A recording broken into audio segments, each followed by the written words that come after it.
Okay, so I invite you to think about something that's really important to you. Okay. All right. All right. So you got something? Raise your hand if you got. I'm thinking of something that's really important. Oh, come on now. This isn't like a trick question. Okay. All right. So now whatever that is, I want you to think, have you done anything to help ensure its going forward, its viability, its whatever? Okay. Whatever that was, whatever was really important to you, have you paid any attention to it so that it maintains whatever it is that's important to you for? Okay, so if you've paid any attention to its future, raise your hand. Well, I wouldn't want to be important in some of your people's lives. Okay, so what's just a word or two? Something. What came to mind when I said what's important to you? Mortgage. Okay. The health of your family. Grandson. Family. Okay. Sobriety. Amen. Good. Thank you. All right. All right. So I would think that somewhere along the line, I mean, we would think about health, right? Health is important to us, and we do certain things because of our health, okay? I got a lung thing, and so I try to do what I can to try and stay as healthy as I can. Our pets, right? You know, might be embarrassed to say that in church, but our pets, are important to us. And so we will do certain things. If we think our pet isn't feeling well, we'll take him to the vet. All right. Our grandkids, that's one I thought would come up. I mean, our grandkids are hugely important to us. And we remember them as our time starts to wane. We do what we can. We think about their future long after our passing. Okay. So all of that is to say, what am I willing to do? What are you doing to help carry forth the viability of that which is important to you? So this morning I want to talk to you, the collective you, the Borg you, and ask yourself, how important is the church to you? How important is this church to you? Okay, so we've just crossed the threshold. It's a new year, a time when we often say, this year I want to fill in the blank, okay? So to the degree that we say that the church is important, what do I do? What do you do? What do we do to keep the church around, to keep it healthy, help it to thrive? That's a big question, wouldn't you say? So I'd like to suggest that it might just be one of the more important questions we can ask ourselves. What do we want for our future? And what are we willing to do for it? And then how can I, be a significant part of that future? And how can you and I be a player going forward in creating that which is good and beautiful and true? That's the church. How can you be a part of what's to come? How can we help bring into reality a future that is not here yet? Okay? There was a day when there was no iPhone, and now no one remembers that day without one. And once upon a time, there were not any landline phones. And now some are wondering, our younger kids would be saying, what is a landline phone? Well, we'll watch you leave at the Beaver, and you'll find out. There was a day without flat screen televisions. There was a day when there was no television. So my lofty question for you and for me this morning is, what is waiting to be birthed in us for the coming year? So how many of you remember Blockbuster? Ah, yes. So when we were out in Bend, not this last time, but when we were out in Bend, we visited Blockbuster, the only Blockbuster in the United States. It's really a museum to Blockbuster, although they still rent videos. Now, about the time of Blockbuster's heyday, there was this company called Netflix, okay? Now, Netflix was just so cumbersome. You know, you had to order it, and you had to wait, and if Lynn had it, you know, and she had to send it back to Tacoma, and then it had to go from Lynn to Tacoma, and then it had to go over to Mike in Jersey somewhere. You know, it took forever to get that. Now, what possible future could that company ever have had?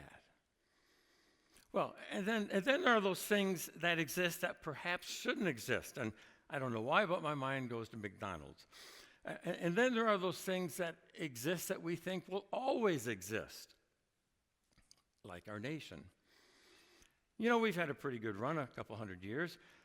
When we were growing up, the majority of us, looking at our age demographics here, how many of us ever would have thought there would be a day when there was no Ma Bell?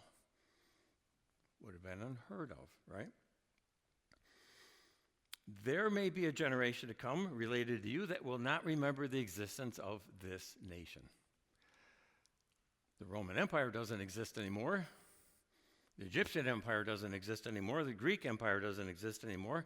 And you can bet your dollar that everyone living in those empires thought, oh, these will last forever. They'll always exist.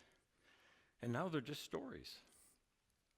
So how does something that important exist and then cease to exist? And does it matter? And one more. It seems to me that there are a lot of things that could exist that don't exist because someone has yet to have the idea. But I'm going to guess that some of you have an idea for something that should exist, but you've never made it exist. I keep trying to envision how I can find the spice I'm looking for. There has to be an easier way than taking them all out of the cabinet. And why is it that the one I always want is the one in the very back? I don't know that. Well, maybe you're haunted because you've had some idea that you're like, if I could just get this to come to reality, if I could just make the dots connect. Well, I had a parishioner at Antioch, and his name was Mark. And Mark had this idea for a better buffing pad for cars, okay? And he was bound and determined to take it to market. Okay, so he had developed this buffing pad, and so then he had a good friend of ours and a good friend of his, Carlene, then helped him actually patent it. Okay, so he's now got this patented car buffing pad. Who would ever think that such a thing existed? Well, it does. Well, he wanted to give the impression at his business launch that he was a big corporation. And so when you called Mark's Buffing Pad Incorporated, or whatever the name of his company was, you would get an automated response. And it would be, you know, press 1 for this, press 2 for this, press 3, and he'd like press 8 different things. They all went to Carlene. That was his genius. So see, as a faith-based community following Jesus, we're called to imagine. We're called to dream. We're called to create. Love. So Jesus had a conversation that I'd like to build on as we think about our future. Let's remember that over 150 years ago, some people gathered in this place, not, you know, on this ground is a good word to say. And they imagined, and they prayed, and they dreamed. And because of that, we're here today. So in Luke 14, Jesus tells us a story. He says, suppose one of you wants to build a tower. Won't you first sit down and estimate the cost to see if you have enough money to complete it? For if you lay the foundation and are not able to finish it, everyone who sees your failure will ridicule you, saying, look at them. They began to build, and they weren't able to finish. Or, he continues his parable, suppose that a king is about to go to war against another king, only sits down first to consider, well, is this such a good idea? Because I have 10,000 people, 10,000 men, and the king coming against me has 20,000 men. And so, having contemplated that, he says, well, I think I'll send a delegation while the enemy is still a long ways away, and I'll ask them for terms of peace. And so then he wraps up. It says, it's in the same way, those of you who do not give up everything, you cannot be my disciples. Now that last part's a little disturbing. Okay, it's a lot disturbing. Jesus is talking about the price it will take for you and for me to become the person God created us to be. Jesus is calling us to do, using 12-step language, using AA language. Jesus is calling us to do a fearless and moral inventory. Jesus is saying, building your life is like building a tower. Building your life is like going to war. And there's a price you're going to have to pay. And you're going to have to grapple with who you are. If you're going to become the person that God created you to become. But okay, I want to expand our thinking here because I believe there's a broader conversation taking place, because Jesus just didn't come to bring little old me or big old you to himself.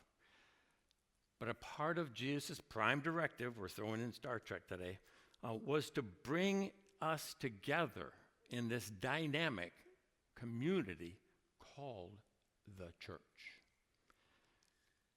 So Jesus is also describing the price that's going to have to be paid to build the church. So when Jesus uses this intense language, as he does in verse 33, those of you who do not give up everything you have cannot be my disciples, what he's actually saying is you're going to have to match the level of love and sacrifice that I have given if you want to walk with me.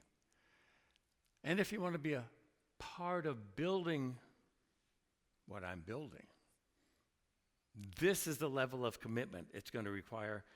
And there's just not any way, friends, that we can water that down. There's no way of diffusing it. Of course, the flip side of that is we'll only understand the power of that statement if we're overwhelmed by the love of God and the foundation upon which Jesus was laying. So have you ever given any thought as to why there are so many empty church buildings all over the world where the church has been? I mean, we have a trail of irrelevance going all the way back to Jerusalem. For the church, empty or repurposed cathedrals or buildings are a reminder to us that there was a time when something was alive, and now it's dead. So when Betsy and I went to Israel many, many years ago, part of the tour, of course, was to be taken into churches, almost all of them abandoned in the sense of having a congregation. But we still went to them because of the artwork there, the architecture, the stained glass, and people are like, oh, it's so beautiful. It's like, oh, it's so great. It's traumatic to me. I just felt the emptiness. Like, this place used to be alive at one point, and now it's just dead. and I don't know, knowing me, I might have said, well, look what was. Look what isn't. You know, I know how to really elevate a good tour experience. Who brought him anyway? Oh, these tombs they're just awesome, you know. Oh, look at that skeleton. Woohoo! I love decay. Yeah.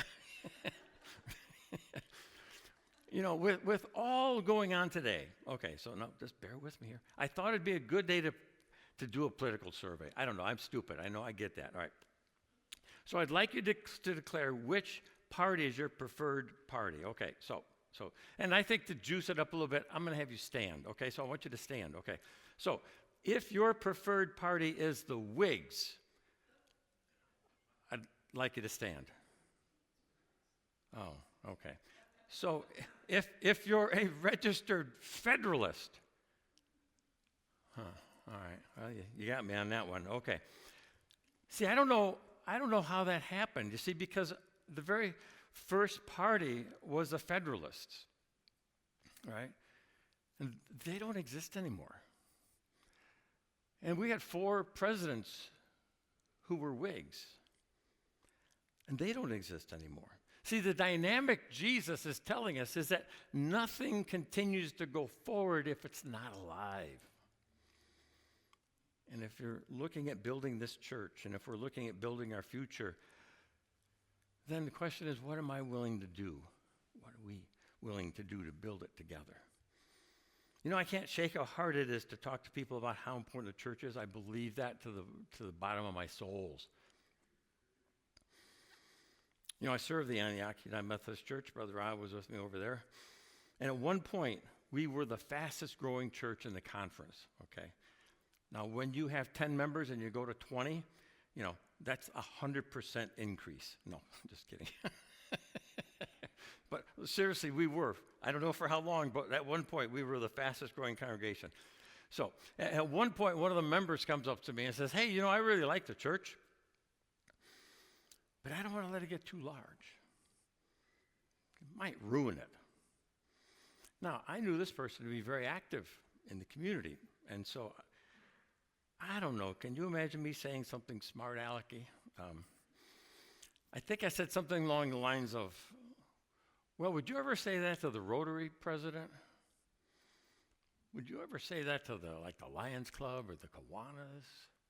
Oh, don't let the Rotary get too big because it might ruin it. Or don't let the United Way get too big because you wouldn't want them to help too many people. Or Habitat for Humanity. See, my point was these groups that I mentioned, and this person knew, she was a politician in the community. She knew they were all doing really good things in the world. The bigger the better. So why then would someone feel that way about the church? Well, I guess maybe because they were selfish, right? That'd be one reason. Or they didn't believe that the church did any good in the world. And that ipso facto then that the church really only exists for Christians. Now, the truth be told, that woman was speaking for far more people than just herself. See, the reality is that many pews have been sat in regularly by people who didn't have a faith-filled vision of the church. And friends, there are many today who have no idea what a healthy church experience awaits them, or a healthy church experience is like. The rub for churches is that we are one, I want to say the only organization, but I feel I could probably be corrected. You know, we're one of the few organizations that's called to exist for someone other than ourselves. Churches are called to lay a foundation to reach people who would never walk into church. Oh, but pastor, those people don't pay your salary. I've heard it. I've heard those words. Pastor, those people don't keep the lights on who aren't here. Pastor, those people don't help with our snow plowing. Those people aren't going to help with our $10,000 furnace thing that just blew up on us. So I think the challenge for the church is how to communicate the message of Jesus in a way that just feels so normal. And people actually might wonder, is that spiritual? I've taken out the these and the thous. There's kind of this hyper spirituality that so often is dysfunctional and neurotic. Some people embrace a clear-cut dogmatism. But I think the church is called to be a place where someone can work with the question of, I don't know, is God real? I don't even know if I believe in God. Is Jesus who he claims to be? If I follow the Bible, will my life really be any better? I mean, what's this giving away stuff he's always talking about? So we, like the Whigs and the Federalists and the Roman Empire and the dodo bird, we'll all wrap up our earthly journey one day. And I wonder how many will look back on their life and ask, did I just pay the bills? or did I help build something? The Bible invites us into building something when we partner with other faithful travelers and support his livelihood. And yes, a part of it's not sexy. We have water bills, we have electric bills, we have furnaces, we have salaries. But we're invited to participate in something that's life-affirming, life-changing. We're called to participation and investing. Now, there are a lot of different ways to invest. You've invested by being here this morning. Those of you, you've invested by listening live. Those of you are later watching on, you're investing a part of your time. We can invest our talents. You can invest your curiosity, your questions, your proclamation, your ideas, and your financial resources, your money. See, one of the ways our sacred text invites us to know how serious we are about the building of our faith is through our financial giving. And the benchmark that we see periodically throughout the scriptures is it talks about like giving 10%, that's called the tithe. So, but throughout the scriptures, we are encouraged, directed to invest in things of eternity, eternal matters. So I was doing a class at a former congregation, and part of that came up with the whole idea of stewardship of all these different things, and one of them was the stewardship of our financial resources. And this guy who's pretty rich, he said he was struggling with tithing, and I thought, okay. But I wasn't expecting the reason why he was struggling with tithing. He said, I struggle with tithing, he said, because if I tithe, he said, I would just like skew the church budget. I would be too much of the church budget. Now, can you imagine a cynical response coming from me again? I said, well, that's easy. Let's just pray you make less money. He didn't like that. See, one of the funny things that happens in life is that there's those who are convinced they need to get richer to be generous, and then there are a few who need to be convinced they need to be poor to be generous. But it's never the gross amount, Jesus tells us. The amount that you give reflects your heart. The amount you give reflects how much you are invested in investing. It's about moving from being a consumer to an investor.